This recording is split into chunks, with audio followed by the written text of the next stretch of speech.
ప్రసిద్ధ పుణ్యక్షేత్రమైన అన్నవరం శ్రీ వీర వెంకట సత్యనారాయణ స్వామి దేవస్థానం ఆధ్వర్యంలో కార్తీక మాస మహోత్సవాలకు revenue, panchayati, health and medical, police విభాగం, ఫైర్ సిబ్బంది, శానిటరీ సెక్యూరిటీ, ఇంజనీరింగ్ విభాగం, ఎలక్ట్రికల్ విభాగం ఇలా ముఖ్య విభాగాలన్నిటితోనూ ప్రతిపాడు శాసన సభ్యురాలు వరపుల సత్యప్రభ మరియు ఆలయ అనువంశిక ధర్మకర్త ఐవి రోహిత్, ఆలయ కార్యనిర్వహణాధికారి వీర్ల సుబ్బారావు, ఇతర ఉన్నత అధికారులతో ప్రకాష్ సదన్ మీటింగ్ హాల్ నందు సమీక్ష సమావేశాన్ని నిర్వహించి కార్తీక మహోత్సవ గోడపత్రికను విడుదల చేశారు.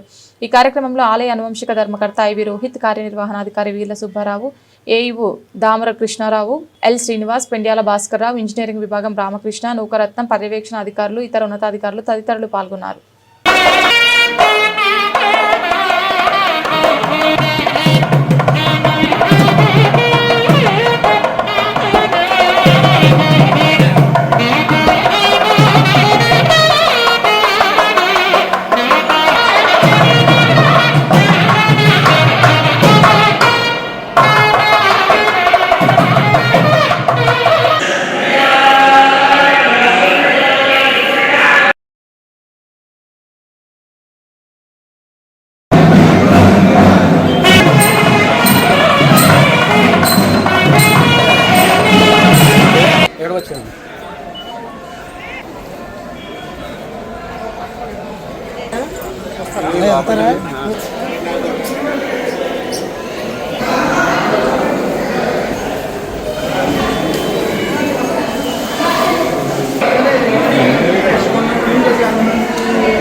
క్రౌడ్ వచ్చి స్టాంపేడ్ అయ్యే పరిస్థితి కూడా వచ్చింది.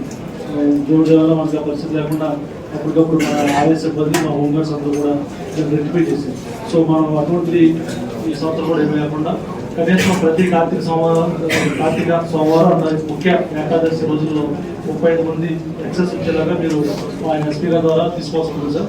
అదేవిధంగా లాస్ట్ టైం మనం పోలవరం కాలపడుతున్నటువంటి ఏదైతే రోడ్ ఉందో అలా ఈ ప్రకారం స్టార్ట్ అయిపోతే కనుక మన రైడింగ్ అనేది అంత ఇబ్బంది ఉండదు. 2 రోజు ప్రాబ్లం కాబట్టి 1+1 నుంచి మీద అందరం కొత్త బస్సులు వెళ్తాం. అటువంటి పరిస్థితులు వస్తాయి కాబట్టి మీరు మా మీద హోప్ పెట్టుకోవద్దు.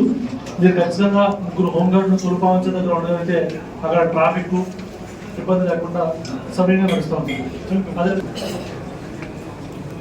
సో లాస్ట్ టైం ఈ సీసీ కెమెరా గురించి కూడా మనకు ఒక రిక్వెస్ట్ ఇచ్చుకున్నాం సార్. కొన్ని పాయింట్లు ఐడెంటిఫై చేసి ఆ రిక్వెస్ట్ మళ్ళీ సెండ్ చేస్తాం సార్. ఆ పాయింట్లో మన సీసీ కెమెరా అంటే కొన్ని అఫెన్స్లో జరగడం జరుగుతుంది సార్.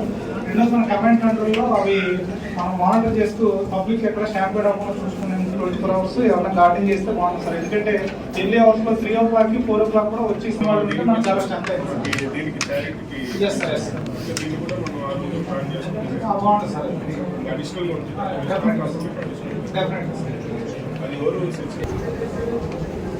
తదుపరి పుష్కరాల నుంచి అటు ఏలేరు లెఫ్ట్